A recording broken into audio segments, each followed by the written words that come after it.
is by his daughter. Oh, okay. She called me yesterday, and she is. They have summoned her to jury duty. She called me to see what I think about it. What'd you tell her? People do come to me for a judgment, often. Before she went to that jury, she wanted to come to me and see what I think about it. She said, if it's a murder case, what do you think? I said, I'd try to get out of it if I could. Why is that? She said, well, why? I said, because if we live by the Bible, we won't hardly make too many mistakes. We're going to make some, but you won't make too many because that Bible is our guide. I said, well, the Bible said, thou shalt not kill.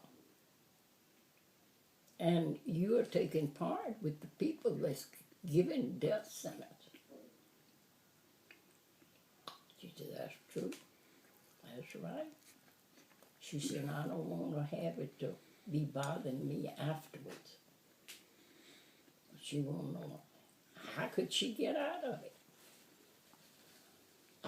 She said, I won't know till Tuesday or Monday or Tuesday. So they're going to call me and let me know. But if they select me, what do I do?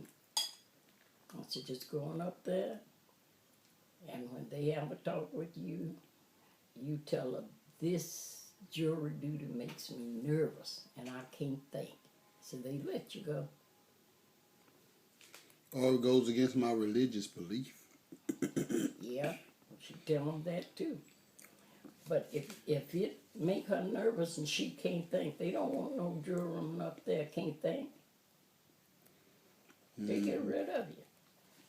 She laughed. I said, try that and see. Mm-hmm. So when will she know? She said today or tomorrow they're gonna call her. So she already went and talked to him. Huh? She already went and talked to him. Oh no, she haven't talked to them. I think they sent her a notice through the mail, like they sent me. Mm-hmm. And whatever her excuses is, then she have to do that before they call her in. So she put it on her notification they sent her. Okay. So they'll read that and get back to her. Mm-hmm.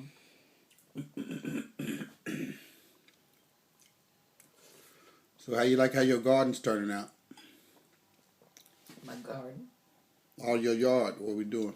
Oh, I'm gonna get out there and I'm gonna let you spread this around the trees, and so you can put that thing up there to keep it from falling away. And I'm gonna do what I can. I can put some in the back. I can put some in this long flower bed. I can help out.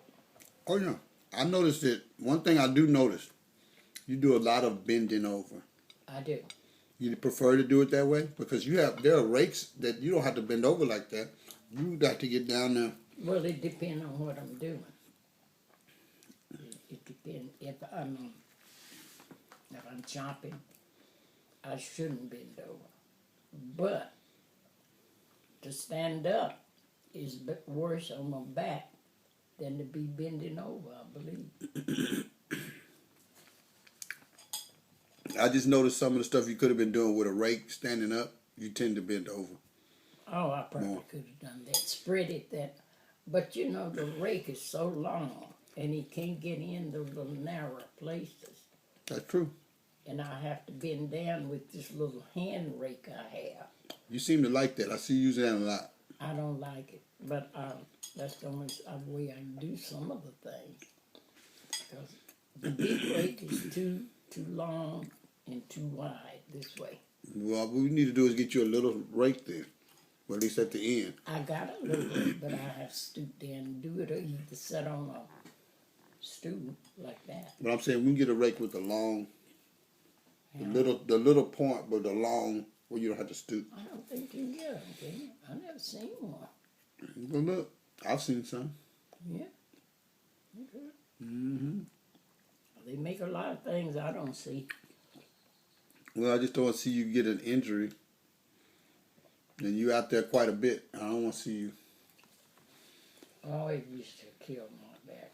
But before my back got completely well, but now it doesn't seem to bother me. I would go out there and put on that old, Brace. yeah, and that'll help out a lot. Hold my back in one place. It don't seem to bother me too much now unless I just stay over long on the job doing it. That's good.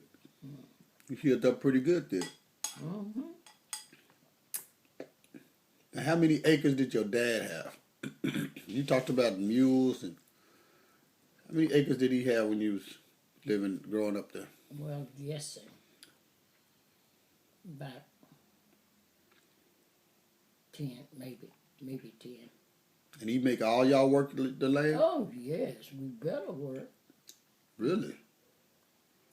Well, you gonna let some work and let the others stay at the house? I'm just trying to understand because they say a lot of times people have kids just so they can make workers out of them for the farm back then. They have a lot of kids because they wanted to have workers, and it's cheaper to have somebody, you have to pay your kids. And and I noticed that he assigned everybody took to a certain task. I know the boys, no. What did he do? He changed it up every. When cotton chopping, corn chopping time come, everybody went. Mm-hmm. When cotton picking time come, everybody went. Mm-hmm. So it wasn't no you stay home and cook and you stay home and see after the baby. Everybody went. So did they take the baby out there with them? No, I hardly ever. Maybe my stepmother stay home and keep the baby or something like that. But just since somebody kept the baby, everybody wasn't gonna stay home. Mm-hmm. He made them work. So when did you start working? How young were you when you first had to go out? Because you was a baby, remember? So when did he put you out there? 2 years old? I don't remember back 2 years old. Good. That's when my mother died, 2 years old. I don't remember her. Well, I know you were one of the older siblings, so you watched your other children, or brothers and sisters. How old were they when he put them in the field?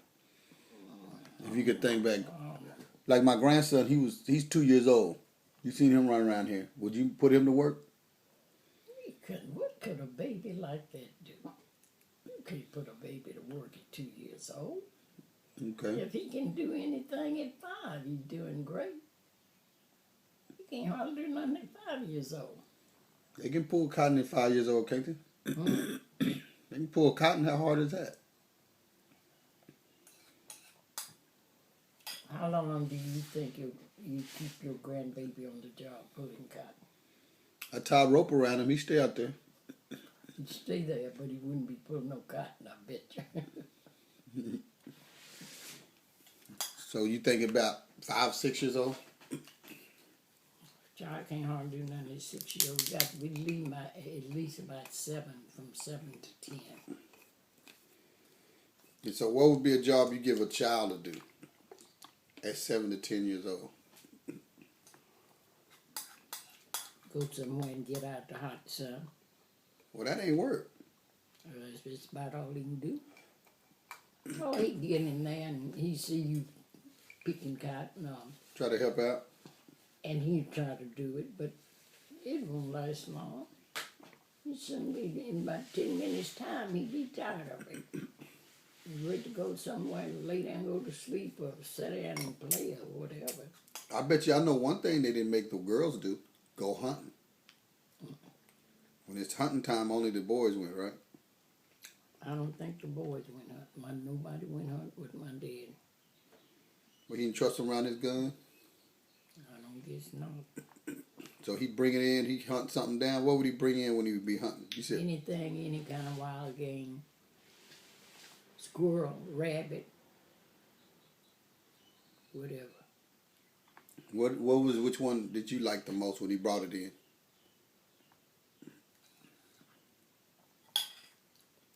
tell you the honest truth, I don't remember being crazy about none of it. Because the rabbit tastes wild. I was young, but rabbit tastes wild to me. It didn't taste good. Mm-hmm. A wild rabbit. Sharon's mother was raising tame rabbits one year. Ruth? Sharon's mother. That's Ruth, right? Yeah. She was raising tame rabbits one year, and so she told me, I'm going to cook a rabbit for dinner. I said, I want you to eat some. Say, ooh, they good. So you can't tell them with chicken. I ate that rabbit, and I don't see a bit of difference in him and that wild rabbit. They got a wild taste. That tastes bad. Huh? Don't taste good. Don't taste good. Not to me. And I was a kid. And you knew right then, huh? But so when did you know that you weren't going to eat meat? You said you naturally never. I never tried to not eat meat. I ate it just a very little, but I didn't never attempt to stop eating it until I got in the Seventh-day Adventist Church. How old were you then? Grown, full grown. That was in 1970. Wait, when it was 1970. What made you join that church after being Baptist all your life? Because they teach what the Baptists didn't teach. They took a lot of things about Christianity that the Baptists didn't teach.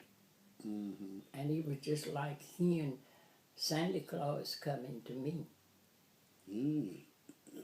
Music to your ears. I was so anxious to hear it. I had never heard it before. Wow. And they would tell all about how God created the heaven and the earth and what he did and blah, blah, this and how many days it took him to make it. And what did your sisters and them say when, did anybody, was Papa alive when that happened? And did he know that you changed? I wasn't at home then. Oh, it didn't matter then. And it didn't make him no different. Yeah, because he wasn't religious, right? He didn't go to church. Once in a while.